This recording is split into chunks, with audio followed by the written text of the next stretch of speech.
past, we built the strongest character in all of anime history, but today we're building the perfect villain. Someone so evil, so insanely overpowered that he might just go toe-to-toe with our previous ultimate character, or maybe even surpass him. But to keep things a bit more challenging, here are a few rules. Number 1, we can only pick one trait per universe. Number 2, we can only choose villains to fill up our traits. Doesn't matter if they had a redemption arc or turned good later, as long as they were a villain at some point, they're in. Now let's start with the race for our character. For this, I'll be taking the Saiyan race from Black Goku. You see, he's basically Zamasu, who took over Goku's body by traveling to Universe 6, summoning Super Shenron, and wishing to swap bodies with Goku. Like, bro was really into Goku, but hey, that works in our favor. We can directly pick the Saiyan race from Goku's body for our strongest evil character. Now, choosing the Saiyan race gives us a ton of advantages. Saiyan biology not only allows explosive growth through combat, but also grants a natural affinity for mastering God Ki. That's exactly how Goku Black was able to unlock and perfect divine transformation so quickly. Most notably, the devastating Super Saiyan Rose, a form said to rival Super Saiyan Blue. On top of that, his origin brings in some wild reality-bending abilities, thanks to the fusion of divine power and Saiyan strength. We're talking about some stuff like the Sickle of Sorrow, an energy weapon that can literally tear through space-time and create dimensional rifts. And of course, let's not forget the Saiyan cheat code, getting stronger after every fight, no matter who the opponent is. So yeah, for race, I'm going with Saiyan. Next, we need to give our villain someone's strength. For this, why not go with Boros from One Punch Man? Integrating his strength with the Saiyan race takes our villain's power to a whole new, almost unbeatable level. Boros, also known as the Dominator of the Universe, is a beast in every sense. We're talking insane physical strength, overwhelming speed, crazy durability, and one of the most broken regeneration abilities out there. The guy can come back from being blown to pieces like it's just another Tuesday. His power output is astronomical too, capable of launching energy attacks on a planetary scale, with his ultimate technique, the Collapsing Star Roaring Cannon, stated to have the potential to destroy a planet's surface or even the planet itself. Boros has displayed extreme amounts of physical strength during his fight with Saitama. He was able to knock Saitama through several pillars of his ship with only a single punch, with the alien's various strikes easily damaging the place. He was also capable of busting through the outer hull of his spaceship with apparent ease, the same hull that was durable enough to even withstand the immense impact caused by Saitama leaping on it all the way from the moon, with the jump being powerful enough to leave a massively huge crater on the natural satellite. Boros can also generate powerful shockwaves with the force of his punches. His punch had so much power behind it that the sheer pressure of the collision of his fist drove away an immense smoke cloud created by his energy blast with a powerful shockwave. So for strength, I am going with Boros. Well, if you are enjoying this video so far, why not subscribe? Yeah, go on, click it. Now it's time to give him someone's durability. Alright, for durability, we have quite a few characters we could go for, but the one that really catches my eye is Antares from the Solo Leveling verse. Antares is portrayed as the strongest and oldest of the monarchs, being of immense power born from darkness. His durability is consistently described as nigh invulnerability, meaning he's practically unaffected by any physical attack. As the final antagonist, he was unfazed by many of Sung Jin-woo's blows and kept fighting even after suffering massive injuries, like nearly being cut in half. Even direct attacks from other incredibly powerful beings struggled to put him down permanently in the initial timeline, ultimately requiring a combined assault from the rulers to defeat him. Well, not much more to say here. If this guy can withstand attacks from Jin-woo's 100% power and still keep going, then yeah, his durability is no joke. So for durability, I am going with Antares. Next, it's time for mana reserves. When we hear the word mana, the one anime that immediately comes to mind is Black Clover. And from Black Clover, there's only one evil character who fits the role perfectly, and that's none other than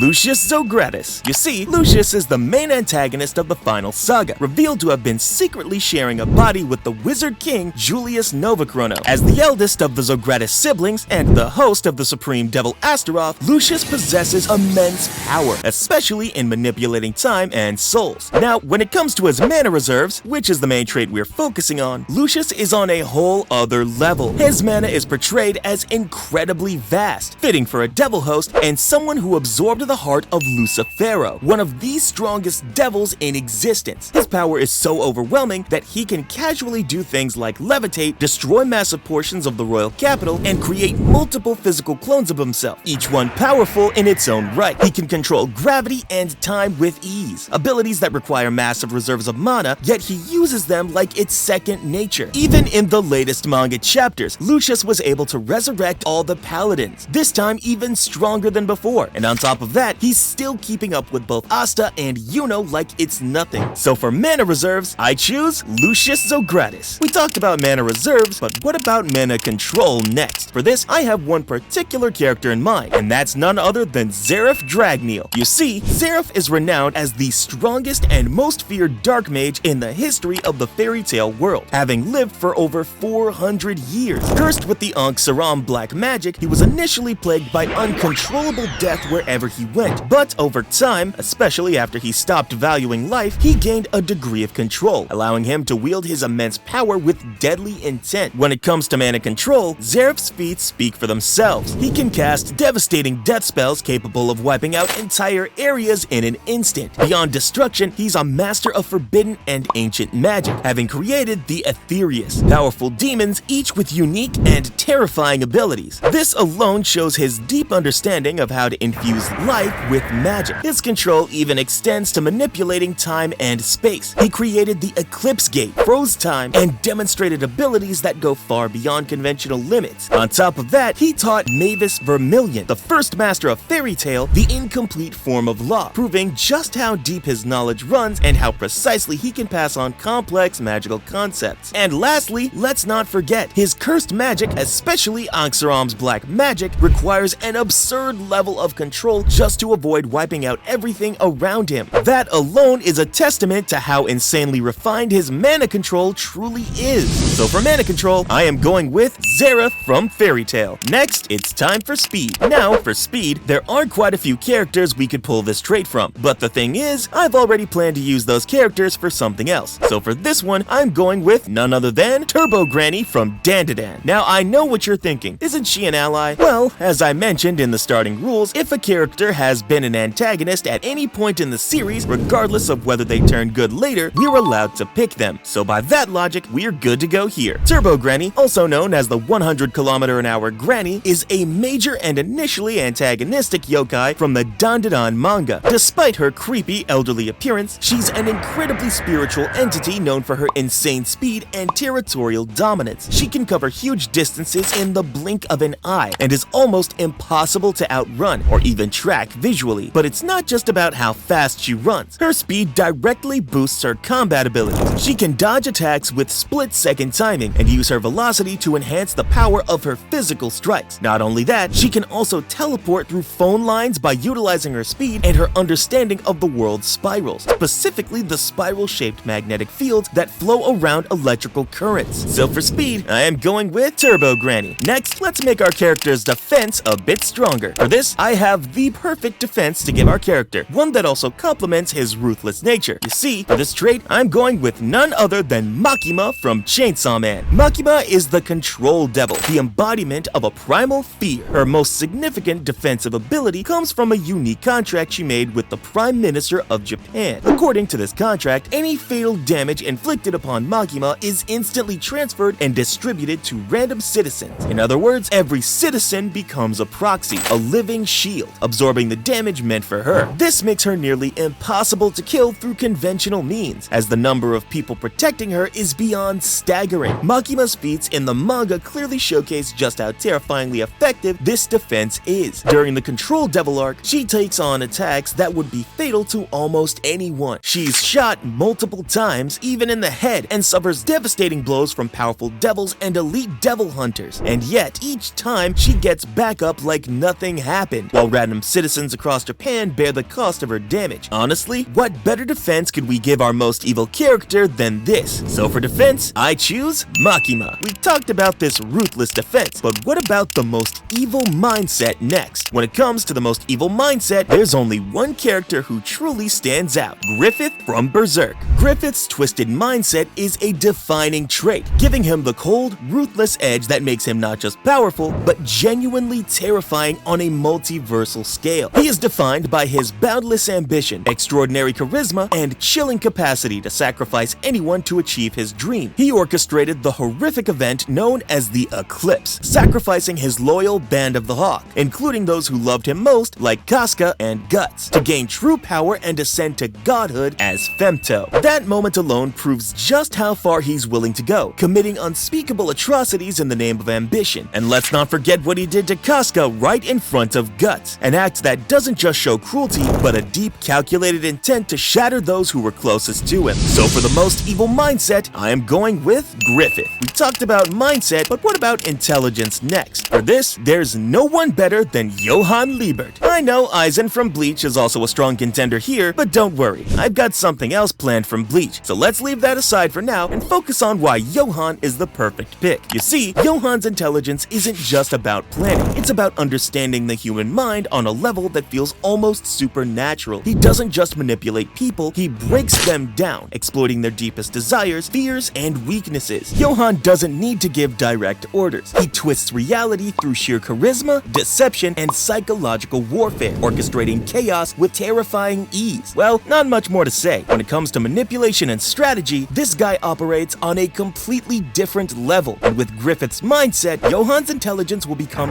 even more deadly. So for intelligence, we are going with Johann Liebert. Now it's time for Battle IQ next. Okay, I'll be straight to the point. Here, I'm choosing Meruem from Hunter x Hunter. Meruem, the king of the Chimera Ants, is a being born with extraordinary intellect, capable of mastering complex games like chess, go, and shogi in mere moments simply by learning the rules. However, his intelligence extends far beyond intellectual pursuits. He possesses a battle IQ that allows him to analyze opponents, understand fighting technique, and formulate countermeasures with astonishing speed. In his fight against Isaac Netero, the chairman of the Hunter Association and one of the strongest Nen users, Meruem showed just how far his intellect could go. Despite Netero's insane speed and the chaotic nature of his 100-type Guanyin Buena Vista, Meruem, who was only a few weeks old, managed to break down the patterns, predict Netero's movements, and even spot a blind spot and core bias in his fighting style. It took thousands of exchanges, but Meruem eventually learned how to evade the attack and land clean hits, breaking through Netero's defenses and forcing the chairman into his final desperate move. That ability to adapt, analyze, and evolve all in the middle of a high-speed life-or-death battle shows just how terrifying Meruem's battle IQ really is. So for battle IQ, I am going with Meruem from Hunter x Hunter. Next, it's time to give our character someone's haki. Well, before we jump into haki, I need to mention a few things first. You see, I could have easily gone with a Devil Fruit ability here instead of haki from the One Piece verse. But the thing is, Devil Fruits come with a cost, their weakness to the sea. So why give our character a built-in weakness, right? That's exactly why I'm choosing haki instead, because as it's been said, haki transcends all. Also, just to clarify, there are 3 types of haki: armament, observation, and conqueror's haki. But since we're sticking to our rule of 1 character per trait, we can't pick 3 separate users for each type. So we need 1 character who excels in all 3. And for this, who better than Kaido? Now before you say, why not Shanks? Well, he's not confirmed to be a villain, so yeah, can't take him yet. Kaido is one of the rare few in the world who can use all 3 forms of haki. In fact, he and Monkey D. Luffy are the only ones shown to have mastered the advanced versions of all 3. Law even stated that he couldn't move Kaido inside his room because Kaido's haki was just too overwhelming. Kaido's mastery of Conqueror's haki is absolutely monstrous.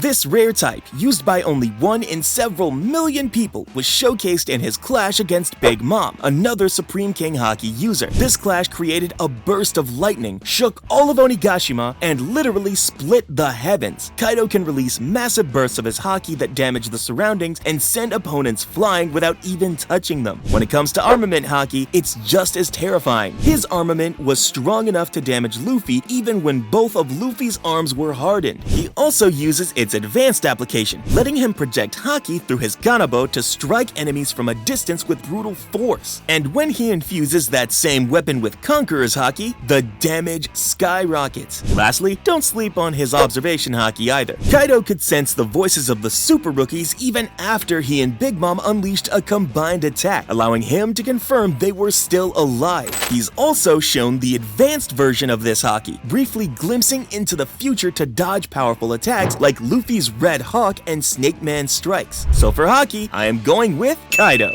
Next, let's give our character character a curse technique as well. Now, there's really only one character we can go for when it comes to this trait, Sukuna. You see, Sukuna, often called the King of Curses, is a malevolent and ancient entity with unmatched mastery over cursed energy and its many applications. His primary techniques, Dismantle and Cleave, are invisible slashing attacks. Dismantle is usually his default long-range strike, perfect for tearing through objects and weaker opponents. Cleave, on the other hand, is far more refined. It adjusts its power and frequency based on the target's toughness and cursed energy reinforcement, allowing it to slice through even the most durable enemies in a single blow. But beyond those techniques, his most terrifying ability is his domain expansion, Malevolent Shrine. Unlike typical domains that trap you inside a barrier, Sukuna's domain skips the barrier entirely and brings his innate domain into reality itself. That means everything within its massive range is subjected to a non-stop, guaranteed barrage of dismantle and cleave slashes. He even demonstrated an advanced application of his slashing technique, the world-splitting dismantle, capable of bypassing Gojo's limitless defense by targeting space itself. This is the guy who defeated the strongest sorcerer in the entire Jujutsu Kaisen world. And not just that, he fought nearly everyone, pushed them all to their limits, and still held his ground until the very end. So easily, here we are going with Sukuna. We talked about curse technique, but what about a stand next? For this, I'll be taking a stand from my favorite villain, Dio Brando from JoJo's Bizarre Adventure. Dio's stand ability, the World, introduces a level of temporal manipulation that's easily one of the most powerful abilities in fiction, allowing our ultimate villain to operate outside the normal flow of time. The World is an incredibly powerful close-range stand, boasting phenomenal strength, speed, and precision, capable of effortlessly punching through opponents. But its most iconic and devastating ability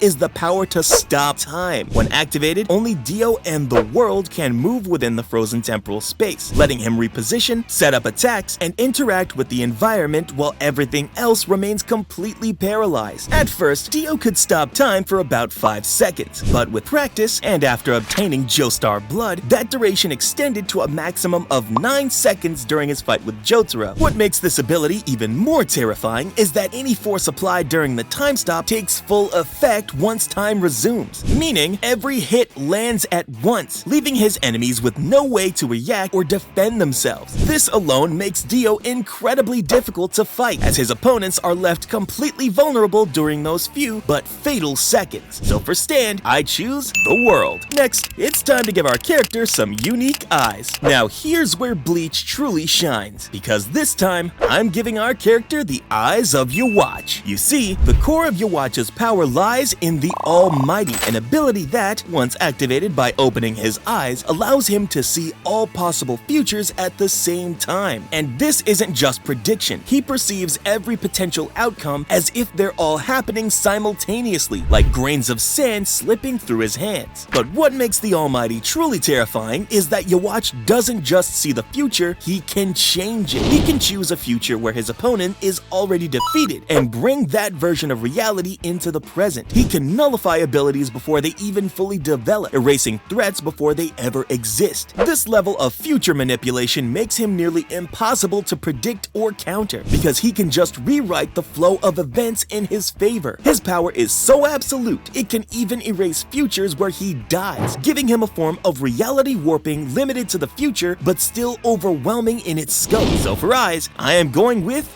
the Almighty. Finally, it's time to give our character a special ability. Alright, it's time to make our character even stronger than he already is, because for this, I'm picking none other than the Anti-Spiral's abilities from Gurren Lagann. You see, the Anti-Spiral isn't just a single being, but the collective consciousness of an entire race that halted their own evolution and sealed themselves away in a pocket dimension. Why? To prevent the Spiral Nemesis, a catastrophic event they believed would occur if Spiral power, the energy of evolution, and willpower continued to grow unchecked. Their core strength lies in manipulating reality, space, time, probability, and even abstract concepts on a multiversal scale. They can create and destroy universes, turn things like despair or infinite probability into real tangible forces, and bend the fundamental laws of physics at will, whether within their own domain or while projecting their power across existence. They're also capable of creating pocket dimensions, summoning summoning physical forms or massive mechas from nothing, and launching energy attacks on a scale comparable to the Big Bang. Well, not much more to say here. For special ability, I choose Anti-Spiral. Click on this video next, where we made the strongest character in the entire Fire Force history. Go on, check it out.